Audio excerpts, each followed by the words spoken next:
Proyek kereta cepat Jakarta-Bandung atau lebih dikenal sebagai WUS telah lama menjadi simbol ambisi infrastruktur Indonesia karena ini merupakan salah satu proyek besar. Tapi belakangan ini muncul sorotan serius terkait dugaan penggelembungan biaya atau markup yang kini kabarnya sedang diselidiki oleh KPK. Dan menurut pengungkapan awal, ada beberapa hal yang kemudian publik ingin tahu soal bagaimana sebenarnya biaya per kilometer proyek ini yang kabarnya mencapai 52 juta dolar Amerika Serikat ya. Jauh lebih tinggi dibandingkan standar di Tiongkok misalnya yang sekitar 17 sampai 18 juta per kilometernya. 17 sampai 18 juta dolar Amerika Serikat per kilometer, ini harganya berbeda dengan yang ada di Indonesia. Nah, kabarnya KPK juga sudah melakukan beberapa langkah, termasuk kabar yang kami terima bahwa perkara tersebut telah dinaikkan ke tahap penyelidikan sejak awal 2025. Tapi kami akan bertanya langsung kepada juru bicara KPK. Saat ini kami sudah tersambung bersama dengan juru bicara KPK, Budi Prasetyo. Selamat pagi, salam sehat Pak Budi. Halo, selamat pagi Mbak Esti. Ya, terima kasih waktunya untuk Pro 3 karena ini publik juga menunggu perkembangan terbarunya. Maka seperti apa sebenarnya? Sudah sampai mana ini langkah KPK menindaklanjuti soal adanya dugaan markup dalam kasus kereta cepat bus ini, Pak Budi? Baik Mbak Esti, kami sampaikan bahwa terkait dengan perkara kereta cepat ini di KPK masih dalam tahap penyelidikan. Di mana penyelidikan ini sudah kita mulai sejak awal tahun 2025. Artinya penyelidikan masih terus berprogres dan KPK juga secara proaktif ya melakukan penanganan perkara ini. Namun demikian Mbak Esti, meskipun ini sudah di tahap penyelidikan, KPK tetap membuka saluran kepada masyarakat siapa saja yang punya data informasi yang kiranya bisa mendukung atau menjadi pengayaan bagi tim dalam penyelidikan perkara ini, monggo silakan untuk bisa disampaikan kepada kami. Begitu Mbak Ya. Esti. Dari hasil penyelidikan yang sudah dilakukan dari awal tahun, hasilnya gimana Pak Budi? Ya, ini kan masih berprogres Mbak Esti ya. Hmm. Tentu kami juga belum bisa menyampaikan secara detail. Terlebih ini masih dalam tahap penyelidikan. Ya. Artinya ini masih dalam tahap untuk mencari bukti awal untuk menemukan peristiwa dugaan tindak pidana. Begitu. Oke, jadi fokusnya kemana ini? Apanya? Fokus untuk penyelidikannya saat ini? Ya, terkait dengan pengadaan di kereta cepat itu, Mbak Esti. Oke, apakah benar kemudian KPK memang menunggu ada laporan resmi soal kasus ini Pak? Jadi begini, dalam penanganan perkara di KPK itu bisa bermula dari laporan aduan masyarakat, bisa juga dilakukan case building oleh KPK, yang tentunya berangkat dari data dan informasi bisa yang dikirimkan oleh instansi lain, ya, misalnya dari BPK atau misalnya BPKP ataupun PPATK. Dari data informasi tersebut kemudian dipelajari, dianalisis untuk membangun suatu kasus, ya. Atau bisa juga mix dari dua hal, case building dan juga laporan aduan masyarakat.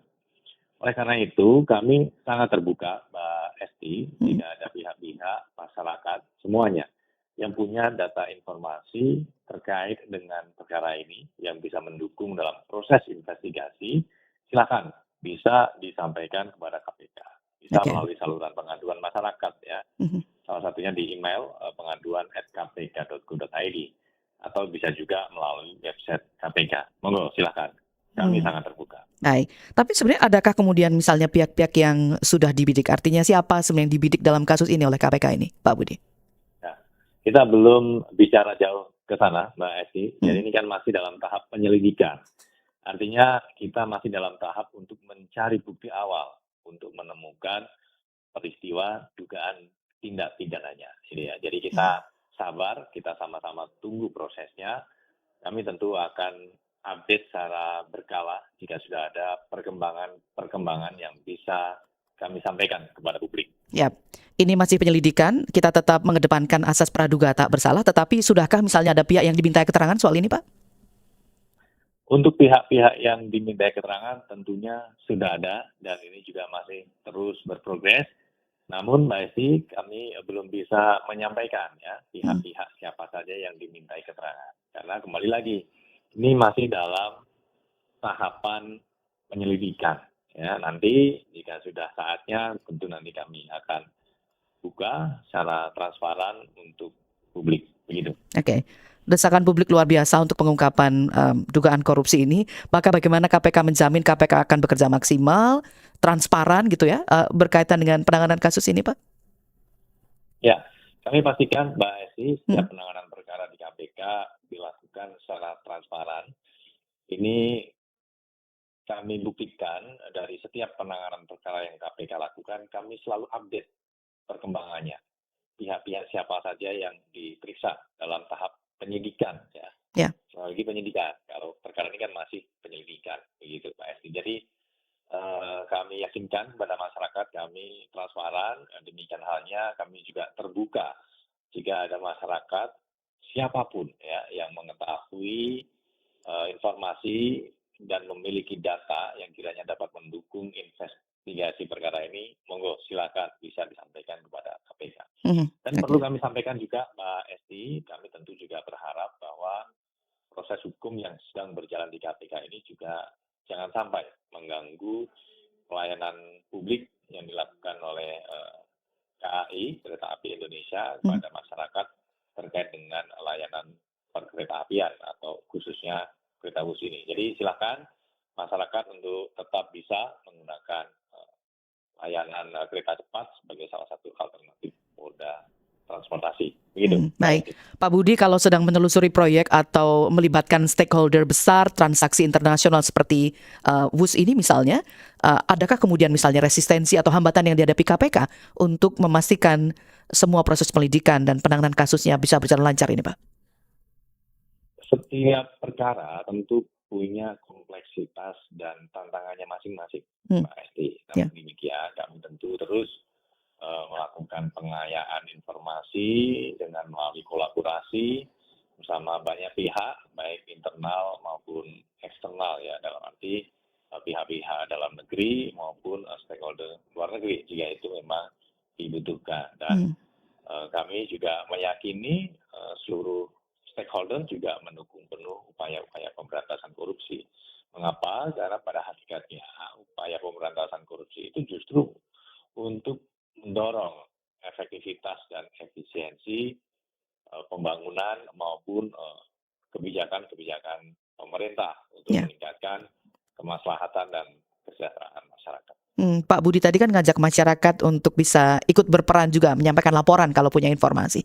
Nah, ini kan artinya peran masyarakat atau bahkan mungkin nanti bakal ada whistleblower gitu ya, bisa membantu KPK mengungkap perkara ini. Bagaimana nanti kemudian perlindungan untuk mereka ini yang kemungkinan kemudian punya banyak informasi soal kasus ini, Pak?